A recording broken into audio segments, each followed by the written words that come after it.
ఈరోజు మన వ్లాగ్లో పన్నీర్ కర్రీ సింపుల్గా ఎలా తయారు చేసుకోవాలో చూద్దాం. దానికోసం ఉల్లిగడ్డను, పచ్చిమిర్చి ఈ విధంగా చిన్నగా కట్ చేసుకోవాలి. తర్వాత పన్నీర్ను ఈ విధంగా చిన్నగా కట్ చేసుకొని నేనైతే ఇలా చిన్నగా కట్ చేసుకున్న తర్వాత ఇవి పక్కన పెట్టి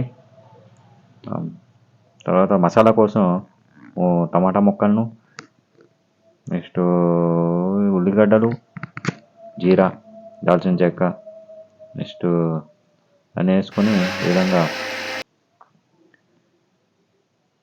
పేస్ట్ చేసుకోవాలి.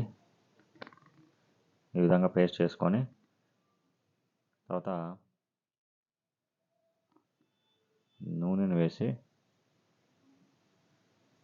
పన్నీర్ ముక్కలను బ్రౌన్ కలర్లో వచ్చేటి వరకు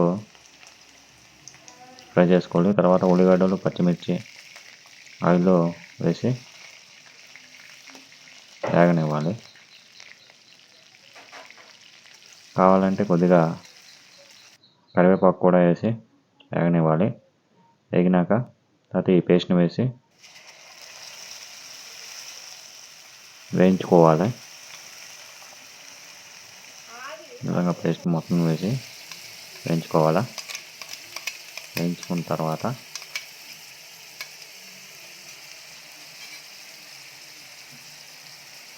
దీనిలో పసుపు, కారం, సాల్ట్ వేసుకున్న తర్వాత గడ్డపెట్టుకుని వేసి కొంచెం వేయించుకోవాలి.